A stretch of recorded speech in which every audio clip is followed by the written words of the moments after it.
What a strange birthday it has been. No one could have ever imagined this 78th birthday to pass like this.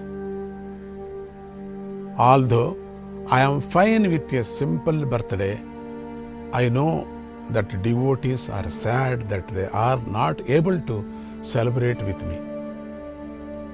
But one must humbly accept God's way of things. The world as a whole is facing a tremendous challenge with a tiny virus challenging the very way of life as we know it. And in the last 3 months, our lives have changed in huge ways. Isn't it ironic? The huge ego of humans has been challenged by a spectacularly tiny and invisible virus. This is the most important time where we have to analyze ourselves.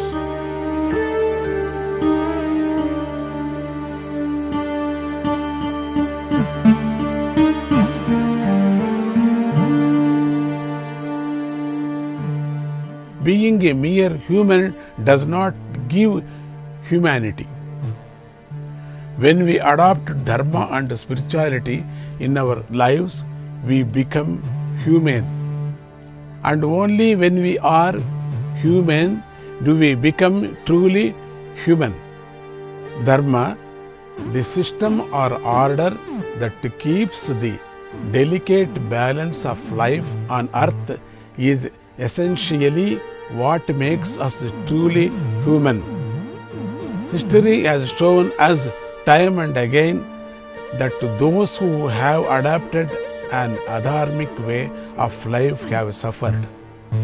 Sri Krishna, the great teacher, has given us much advice on dharma, our duties and our rights in the Bhagavad Gita. The Gita also tells us that with change being the only constant in life, accepting it gracefully makes us better. It pains me to see anyone suffer, and it pains me more to see the poor suffer. I feel the middle class and the poor adhere to dharma more. In spite of difficult situation they live in, trying their best to live honestly and follow the dharmic way of life. Dharma also teaches us about honesty, and we must teach our children the fruits of being honest. Then alone can a just society be established. I have also talked about contemplation on the life we lead. We must meditate on how we have lived and analyze our acts and behavior. Our conscience must agree with our actions and conduct. It is a difficult test, but a test we have to take. And if we do not do well in this test, we must identify the problem areas and make necessary changes to improve ourselves and our actions. While we care for ourselves and our families, we should try and help those in need, because helping others brings great satisfaction in this life and helps in one's afterlife too.